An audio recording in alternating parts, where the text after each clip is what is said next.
Bengal mirror prime time पर देखे खबरें फटाफट। अब चंद मिनटों में जाने शिल्पांचल का हाल। आइए शुरू करते हैं आज की खबरों के साथ।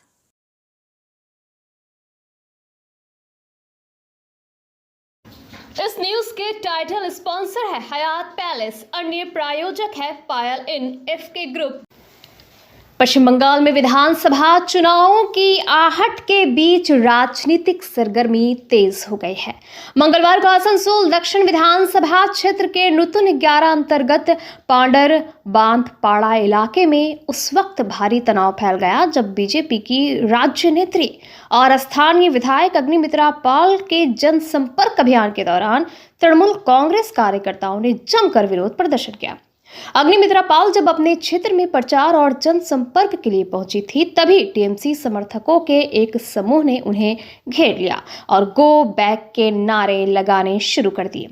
देखते ही देखते स्थिति बिगड़ गई और बीजेपी कार्यकर्ता भी जवाबी नारेबाजी करने लगे। बताया जा रहा है कि विरोध के दौरान टीएमसी के कुछ स्थानीय नेताओं ने कथित तौर पर अभद्र भाषा का प्रयोग किया, जिसका विधायक अग्निमित्रा पाल ने कड़ा प्रतिवाद किया। दोनों पक्षों के बीच तीखी नोकझोंक हुई, जिससे पूरे इलाके में उत्तेजना फैल गई।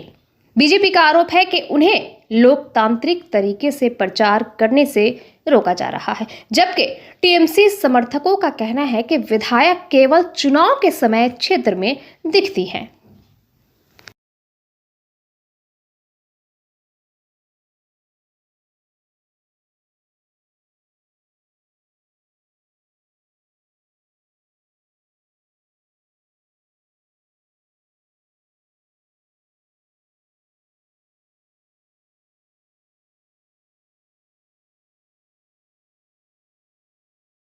যেখানে অগ্নিমিত্রা পাল যাচ্ছে সেখানে অগ্নিমিত্রা পালকে বাধা দেওয়ার চেষ্টা করা, কারণ ওদের তো খুব অসুবিধা হয়ে যাচ্ছে। এরা তো সাধারণ মানুষ নয়, এরা হচ্ছে এখানকার যে পঞ্চায়েত মেম্বার তৃণমূলের বিবেক মণ্ডল তার গুন্ডা বাহিনী।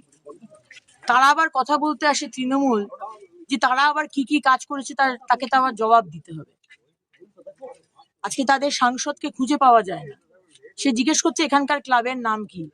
তারা জানে না যে বিধায়কের কাজ পাড়ায় পাড়ায় বাড়ি বাড়িতে গিয়ে কোথায় নালী খারাপ আছে, কোথায় নালী পরিষ্কার হয় না, কোথাও লাইট লাগানো হয় না, সেটা বিধায়কের কাজ নয়, সেটা পঞ্চায়েত মেম্বার কাউন্সিলরের কাজ। আজকে আমরা বাড়ি বাড়ি যাচ্ছি মানুষকে বোঝানোর জন্য যে এই 15 বছর মমতা ব্যানার্জি যে ঠকিয়েছেন সেটা বাংলার মানুষের বোঝা দরকার, রিয়েলাইজ করাটা দরকার। এই যে প্রতিশ্রুতি দিয়েছিলেন না, ডবল ডবল চাকরি হবে, গরিব বাড়ি যাদের বাড়ি নেই তাদের বাড়ি হবে, বাথরুম হবে, বাড়ি বাড়িতে জলের কানেকশন হবে, স্বাস্থ্য হবে, শিক্ষা হবে। দল টিএমসি মানেই চোর। তারা চাইছে যে অগ্নিমিত্রা পাল বাড়ি বাড়ি না যায়, আমরা বেশ গো ব্যাক বলে ভয় দেখিয়ে চিৎকার করে কিছু লাভ নেই। অগ্নিমিত্রা পাল শেষ বিন্দু অবধি বাড়ি বাড়িতে যাবে, বাংলার মানুষকে বোঝাবে যে 15 বছর যাদের উপর ভরসা রেখেছিলেন তারা ঠকিয়েছে। শুধু নিজেদের পরিবারের উন্নয়ন হয়েছে, বাংলার মানুষের উন্নয়ন হয়নি। বাংলার ছেলে মেয়েগুলো ডবল ডবল চাকরি পায়নি, পরিযায়ী শ্রমিক হয়ে বাইরে চলে গেছে। আজকে শিক্ষা অর্ধেক ডিম দিচ্ছে মিড ডে মিলে, সারা সপ্তাহে হয়তো অর্ধেক ডিম বা গোটা ডিম। টিচার নেই, যারা যোগ্য টিচার তারা চাকরি হারিয়েছে। 26,000 শিক্ষক শিক্ষিকা। বিধায়িকা যে এমএলএ বিজেপির যে অগ্নিমিত্রা পাল আজ আমাদের পাড়াতে ভিজিট করতে ঢুকেছে ভোটের জন্য। 5 বছর আগে যে ভোটের সময় এসেছিল একটা খোলা গাড়িতে, তখন তিনি সবাইকে প্রতিশ্রুতি যে 15 লাখ টাকা করে অ্যাকাউন্টে ঢুকবে, আজ আমি আছি পাইপলাইনে জল ঢুকবে, সব ঢুকবে। আজ এখনো পর্যন্ত জল ঢুকাতে পারেনি।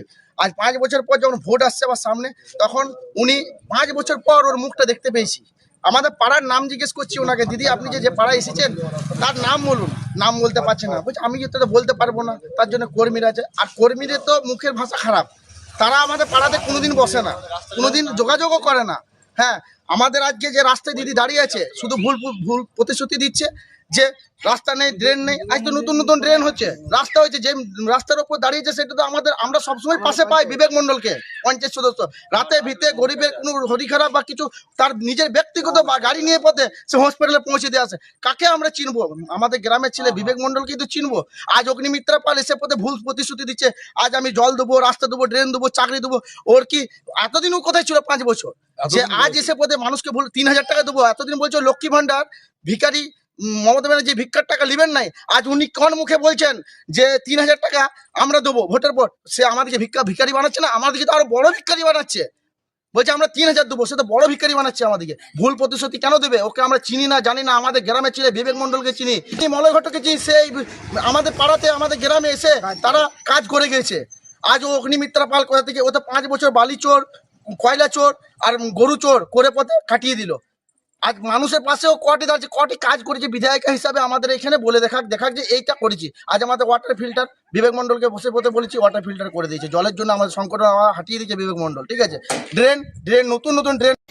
केंद्रीय सरकार द्वारा लागू किए गए 4 श्रम कोड कानून के खिलाफ देश भर में 10 केंद्रीय ट्रेड यूनियनों की ओर से कल आम हड़ताल का आह्वान किया गया है। इसी क्रम में आज बनपुर के स्कोप गेट पर केंद्रीय ट्रेड यूनियनों के सदस्यों ने एक सभा आयोजित की। सभा के दौरान नेताओं ने लोगों को हड़ताल के कारणों की जानकारी दी। उनका कहना है कि 4 श्रम कोड लागू होने से आम मजदूरों के अधिकारों और हितों को नुकसान पहुंचेगा। श्रमिकों की सुरक्षा और उनके अधिकारों की रक्षा के लिए ये हड़ताल जरूरी है। उन्होंने चेतावनी दी कि यदि केंद्र सरकार उनकी मांगों पर ध्यान नहीं देती है तो आने वाले दिनों में आंदोलन और तेज किया जाएगा। वहीं दूसरी ओर तृणमूल कांग्रेस के श्रमिक संगठन INTTUC ने इस हड़ताल से खुद को अलग रखा है। आज बनपुर के टनल गेट के सामने INTTUC की ओर से एक अलग सभा आयोजित की गई। इस सभा को संबोधित करते हुए INTTUC नेता उत्पल सेन ने कहा कि मुख्यमंत्री और TMC सुप्रीमो ममता बनर्जी के निर्देश अनुसार संगठन किसी भी प्रकार की हड़ताल के पक्ष में नहीं है। उन्होंने कहा कि INTTUC भी 4 श्रम कोड का विरोध करता है, लेकिन हड़ताल को समाधान का रास्ता नहीं मानता।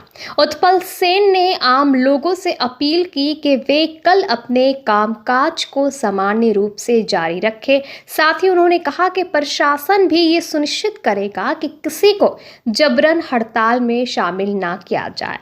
एक और जहां केंद्रीय ट्रेड यूनियन हड़ताल के जरिए सरकार पर दबाव बनाना चाहती है, वहीं INTTUC ने जनजीवन सामान्य बनाए रखने की अपील की है। ऐसे में कल बनपुर समेत पूरे देश में हड़ताल को लेकर स्थिति पर सभी की नजरें टिकी रहेंगी।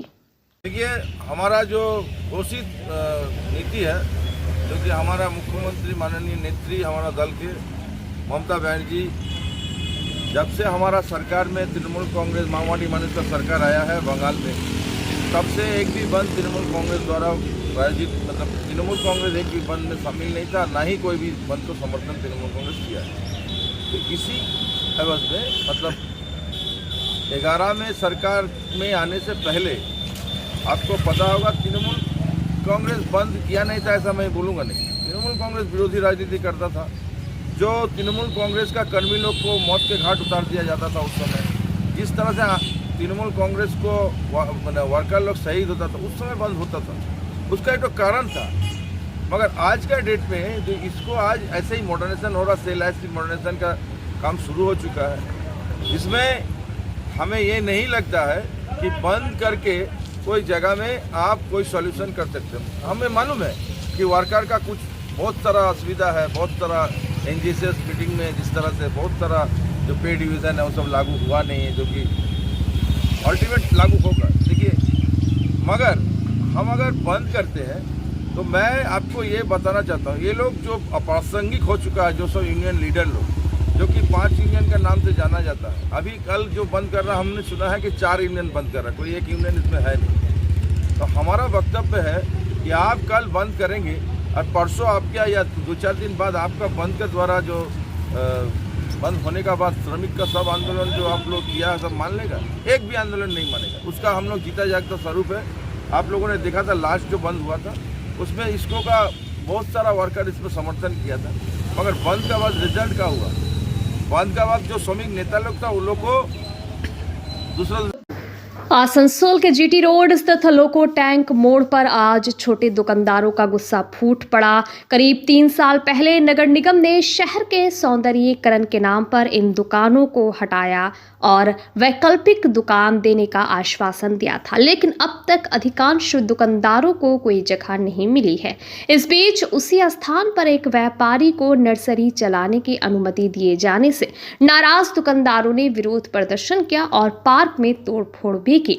मौके पर पहुंचे INTTUC नेता राजू अहलुवालिया ने नगर निगम पर भेदभाव और आर्थिक घोटाले का आरोप लगाया। उन्होंने कहा कि अगर जल्द सभी दुकानदारों को वैकल्पिक व्यवस्था नहीं की गई तो आंदोलन और तेज किया जाएगा। फिलहाल नगर निगम की ओर से कोई आधिकारिक बयान सामने नहीं आया है।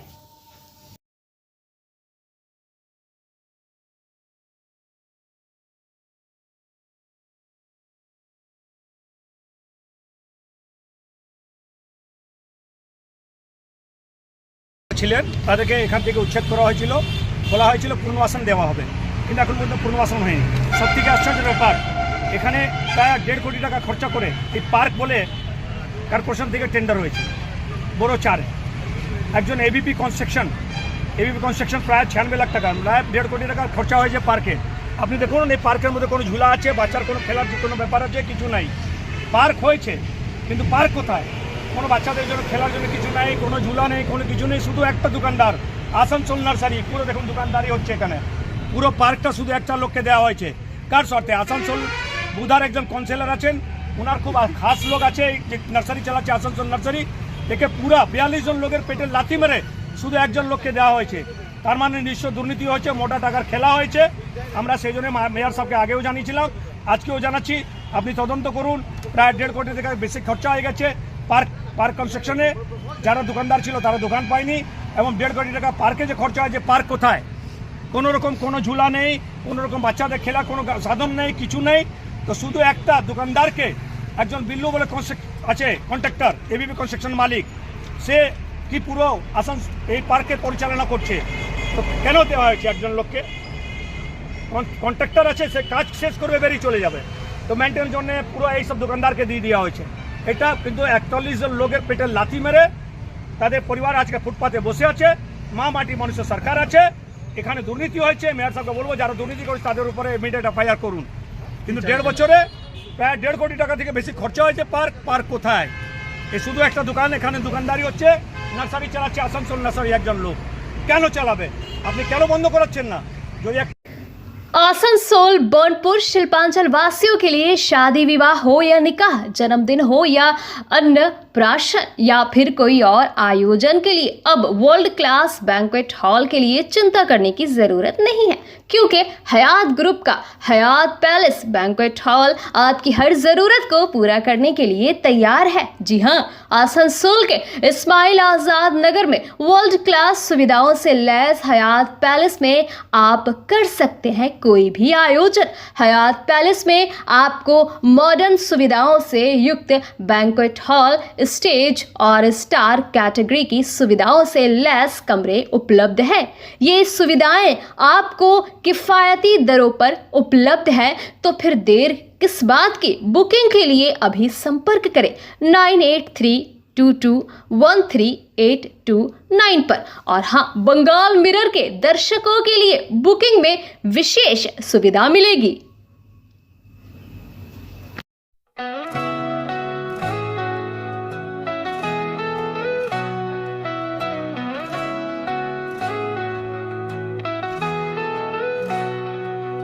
उड़नों की ऊंचाई हर कदम पर। रेल मंत्री अश्वनी वैष्णव द्वारा आसनसोल बोकारो पैसेंजर ट्रेन को दोबारा शुरू किए जाने के बाद आज आसनसोल दक्षिण की विधायक अग्निमित्रा पाल ने इसी ट्रेन से यात्रा की। इस दौरान उन्होंने प्रधानमंत्री नरेंद्र मोदी और रेल मंत्री अश्वनी वैष्णव का आभार जताया। विधायक ने कहा कि ट्रेन बंद होने से रोजाना यात्रा करने वाले यात्रियों को भारी परेशानी हो रही थी। स्थानीय लोगों की मांग पर उन्होंने आद्रा डिवीजन के DRM साउथ ईस्टर्न रेलवे के जनरल मैनेजर से मुलाकात की।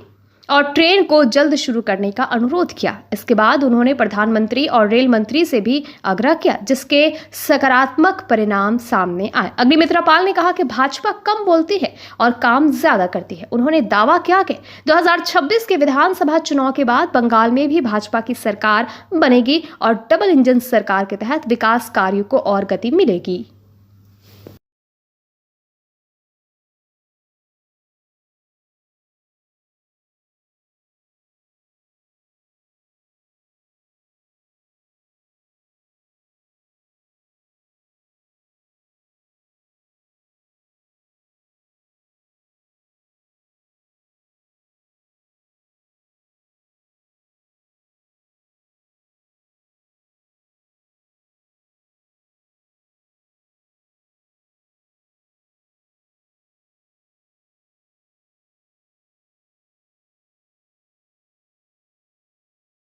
देखिए, ये ट्रेन आज जो चालू हुआ है, आज से चालू हुआ है, ये बोकारो आसनसोल बोकारो एक्सप्रेस नहीं, पैसेंजर एक लोकल ट्रेन है जिसमें 7 बजे सुबह छूटता है आसनसोल से और पुरुलिया अड्रा के तरफ जाते हैं।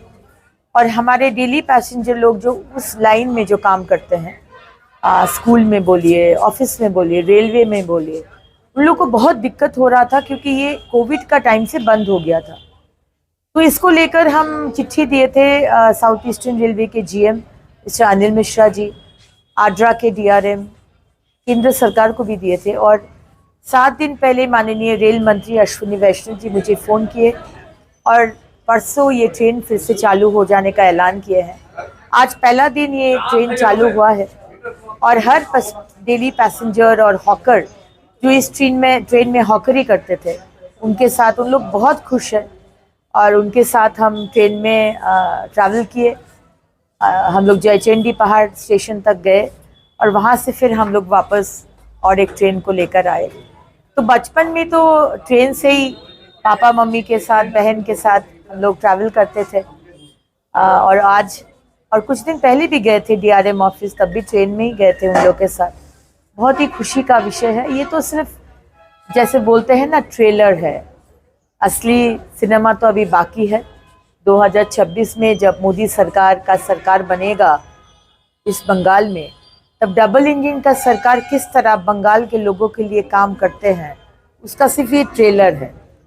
अभी बाकी पूरा सिनेमा बाकी है। बंगाल विधानसभा चुनाव नजदीक आते ही सत्तारूढ़ तृणमूल कांग्रेस संगठन को मजबूत करने में जुट गई है। इसी कड़ी में आज आसनसोल नॉर्थ ब्लॉक 1 की नई कमेटी की घोषणा की गई। कमेटी की घोषणा अध्यक्ष गुरुदास चैटर्जी और उपाध्यक्ष भानु बोस द्वारा की गई। गुरुदास चैटर्जी को एक बार फिर आसनसोल नॉर्थ ब्लॉक 1 का अध्यक्ष बनाया गया है, जबकि भानु बोस और राजेश तिवारी को उपाध्यक्ष नियुक्त किया गया है। इसके अलावा नई कमेटी में जनरल सेक्रेटरी और ऑर्गेनाइजिंग सेक्रेटरी सहित अन्य पदाधिकारियों के नाम भी घोषित किए गए। इस मौके पर गुरुदास चैटर्जी ने कहा कि पिछले विधानसभा चुनाव से पहले भी भाजपा ने बड़े बड़े दावे किए थे, लेकिन बंगाल की जनता ने उन्हें नकार दिया। उन्होंने दावा किया कि मुख्यमंत्री ममता बनर्जी के नेतृत्व में हो रहे विकास कार्यों को देखते हुए इस बार भी भाजपा को करारी हार का सामना करना पड़ेगा।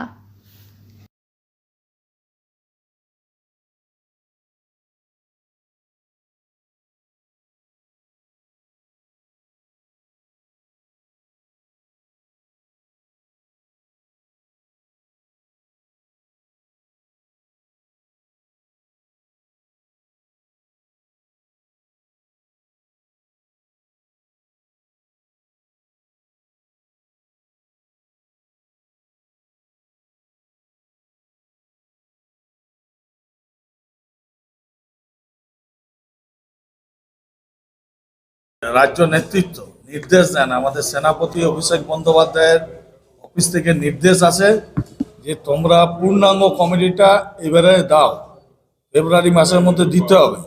সেইভাবে আমাদের আগেও কমিটি ছিল, 2-1 জনকে আরও নতুন অ্যাড করা হয়েছে। আমরা ইয়ং জেনারেশন এবং যারা মাদারে ছিল তাদেরকে মিশ্রিতভাবে এটাকে একটা তালিকা প্রকাশ করা। এটার মানে এই নয় যে ইলেকশনের কথা সামনে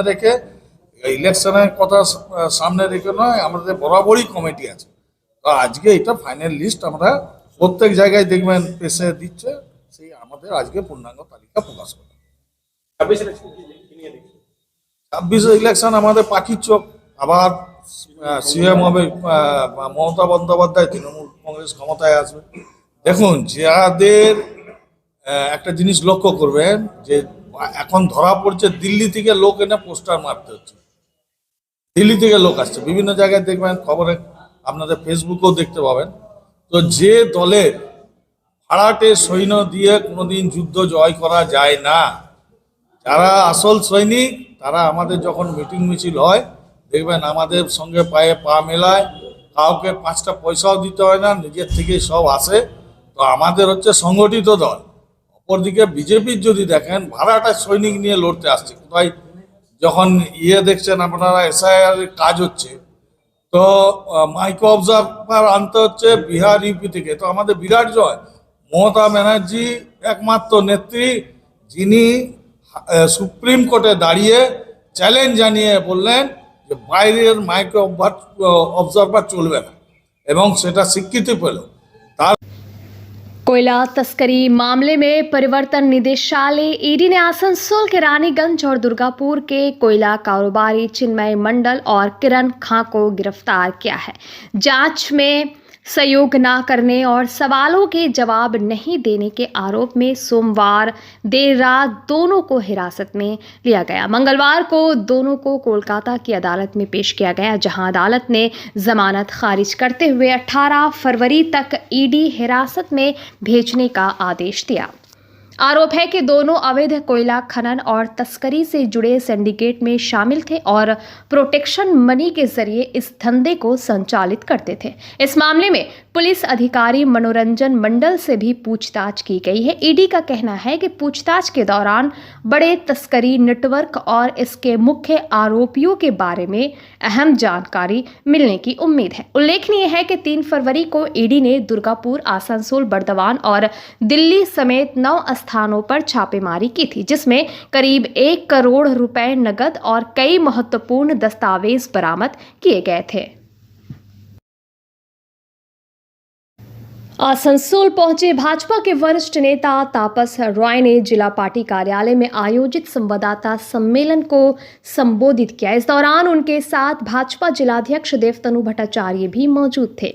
तापस रॉय ने राज्य की तृणमूल कांग्रेस सरकार पर निशाना साधते हुए कहा कि पूरे प्रदेश में कानून व्यवस्था पूरी तरह से चरमरा गई है और पुलिस को सत्तारूढ़ दल का डर बना दिया गया है। एक सवाल के जवाब में उन्होंने बाबरी मस्जिद को लेकर दिए गए बयान पर प्रतिक्रिया देते हुए कहा कि राज्य में शांति और कानून व्यवस्था बनाए रखना सरकार की जिम्मेदारी है और इसे सही ढंग से निभाना चाहिए। हुमायूं कबीर द्वारा बाबरी मस्जिद निर्माण की बात पर उन्होंने कहा कि यदि राज्य सरकार वास्तव में धर्मनिरपेक्ष है तो उसे इस मामले में ठोस कार्रवाई करनी चाहिए।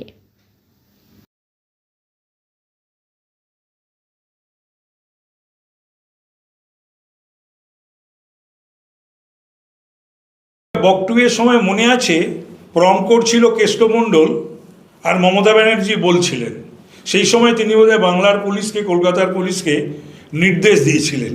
তারপরে আপনারা দেখতে পেলেন যে অস্ত্রশস্ত্র প্রতিদিনই পাওয়া যাচ্ছে, উদ্ধার হচ্ছে, অন্য রাজ্য থেকে এসে এখানে থেকে জেহাদি, জঙ্গি, গুন্ডা, বদমাশ, দুষ্কৃতীদের অ্যারেস্ট করে নিয়ে যাচ্ছে, কিন্তু বাংলার এবং কলকাতা পুলিশের কোনো তাপ উত্তাপ নেই। চিফ মিনিস্টার শুধু বলার জন্যে বলেছেন কি না জানি না, কিন্তু উদ্যোগ নিয়ে বাংলার পুলিশ বা কলকাতার পুলিশ সেই অর্থে আর্মস, অ্যামুনিশনস, দুষ্কৃতি, বারুদ, বোমা এগুলো কোনো কিছুই উদ্ধার হয়নি। এবং আমরা আশা করব যে এসব দিকে নজর দিয়ে ইলেকশন কমিশন বাংলার নির্বাচনের কথা বরাবরই তারা জানেন, এবং এই সরকার 11-ই আসার পর থেকে 13 থেকে যত নির্বাচন হয়েছে, ত্রিস্তর পঞ্চায়েত, পুর নিগম, পুরসভা, বিধানসভা এবং লোকসভা, বেশিরভাগ ক্ষেত্রেই লুট, গুন্ডামি, রক্তাক্ত হয়েছে। তো সে কথা মাথায় রেখে ইলেকশন কমিশন, আমাদের স্লোগান বিজেপির, ভারতীয় জনতা পার্টির, নো এসআইআর নো ভোট, এবং ভোট তারা যে করতে চলেছেন ইসির দায়িত্ব আছে টু এনসিওর করতে হবে peaceful, fair, free, peaceful vote. Paschim Bardhaman के आसनसोल में टीएमसी पार्षद अशोक रुद्र के नेतृत्व में मंगलवार को बनपुर के भारती भवन से टनल गेट तक एक विशाल रैली निकाली गई। इस रैली में आईएसपी में नौकरी की मांग कर रहे स्थानीय बेरोजगार युवक युवतियों ने हिस्सा लिया। टनल गेट पर सभा के बाद आईएसपी प्रबंधन को ज्ञापन सौंपकर स्थानीय युवाओं को रोजगार देने की मांग की गई। अशोक रुद्र ने कहा कि सेल आईएसपी के आधुनिकीकरण से नए रोजगार के अवसर बन रहे हैं, लेकिन स्थानीय योग्य युवाओं को नजरअंदाज कर बाहरी लोगों को नौकरी दी जा रही है। उन्होंने कहा कि पहले स्थानीय युवाओं को उनकी योग्यता के अनुसार रोजगार दिया जाए, उसके बाद बाहरी उम्मीदवारों को मौका मिले। साथ ही उन्होंने आसनसोल दक्षिण की विधायक अग्निमित्रा पाल पर आरोप लगाते हुए कहा कि वो सिर्फ दिखावटी राजनीति कर रही हैं और इस मुद्दे पर आईएसपी प्रबंधन से अब तक कोई बातचीत नहीं की है।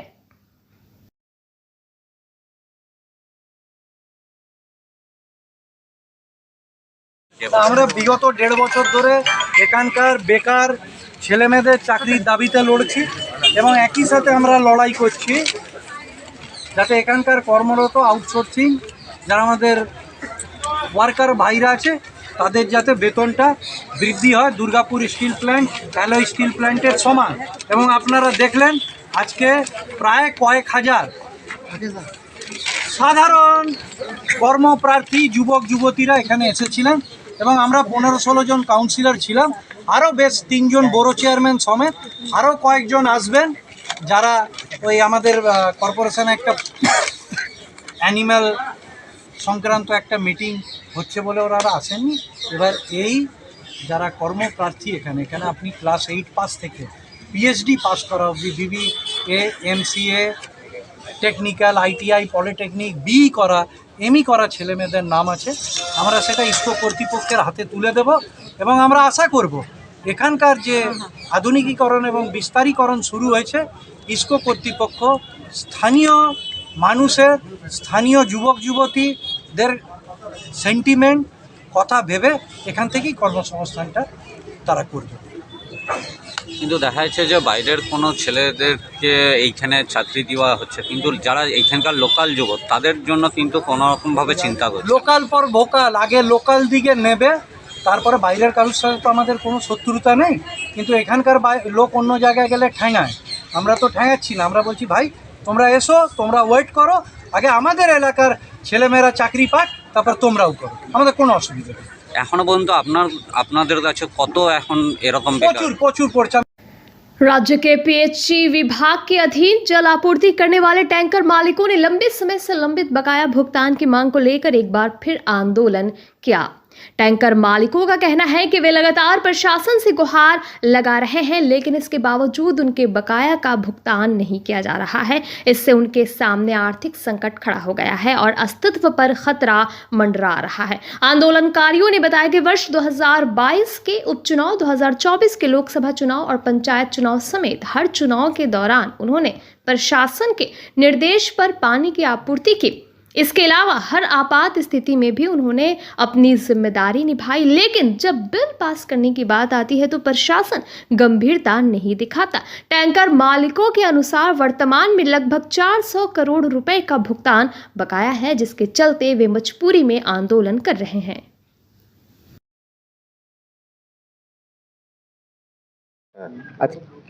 আন্দোলনটা কি জন্য? এটা তো আন্দোলন নয়, আমাদের রুটি রোজগার ব্যাপার। আমাদের দেওয়ালের শুধু পিঠ থেকে গেছে না, আমাদের শরীরের রক্তরসও শুকিয়ে গেছে, আমরা আর কাজ করতে পারছি না। দীর্ঘদিন ধরে টাকা আমাদের বকেয়া রয়েছে, 2.5 বছর ধরে। হ্যাঁ, যেমন আমরা স্টেট ফান্ডে কাজ করেছি প্রশাসনের নির্দেশে, যে জলের কাজ গোটা পশ্চিম বর্ধমান জেলায় খরবপ্রবণ এলাকায় গ্রীষ্মকালে আমরা ট্যাঙ্কারের মাধ্যমে জল সাপ্লাই করেছি 2024 এবং 2025 সালে। সেই টাকা আজও আমাদের বকেয়া, আজও পাইনি আমরা। তারপরে 3টে ইলেকশন, 2022-এর বাই ইলেকশন পার্লামেন্টের, 2024-এর পার্লামেন্ট ইলেকশন আর পঞ্চায়েত ইলেকশন, সেই টাকা এখনও আমাদের বকেয়া। আজ আবার দোরগোড়ায় ইলেকশন চলে এলো, হ্যাঁ, আজ আবার এখন আবার শুনছি যে প্রশাসন থেকে বলছে জল ট্যাঙ্কার চালাতে হবে। আমরা কিন্তু খুব অসহায় হয়ে পড়েছি, আমাদের এই টাকা এখনও পর্যন্ত পাইনি। আর দীর্ঘদিন ধরে অ্যানুয়াল অপারেশন মেনটেন্যান্স, যে সমস্ত অ্যানুয়াল অপারেশন মেনটেন্যান্স মানে যারা ভাল্ব ঘোরায়, যারা মানে পাম্প হাউসে কাজ করে, সেই রকম প্রচুর 1800 থেকে 2000 লেবার আছে গোটা পশ্চিম বর্ধমান জেলায়। সেই টাকা, তাদের টাকা আমরা পাচ্ছি না। যেটুকু দিচ্ছে হয়তো খাপছাড়া দিচ্ছে, কেউ হয়তো 6 লাখ টাকা পাবে, তাকে 30,000 টাকা দিচ্ছে, কেউ হয়তো 12 লাখ টাকা পাবে, তাকে 54,000 টাকা দিচ্ছে। মোট বকেয়ার পরিমাণ অ্যাপ্রক্স তো আমরা বলতে পারবো না, এখনও বিল সাবমিট হয়নি। সেগুলো নিয়ে 500-700 কোটি টাকা হবে মনে হয়, কোটি টাকা হবে। আমার নাম হচ্ছে অসিত মল্लिक। बंगाल मिरर न्यूज़ देखने के लिए सभी दर्शकों को धन्यवाद। आप हमें अपने सुझाव दे सकते हैं हमारे व्हाट्सएप नंबर पर। हमारा नंबर है 7047958258। हमारा दूसरा नंबर है 7908186164। कृपया हमारे चैनल को लाइक और सब्सक्राइब करें।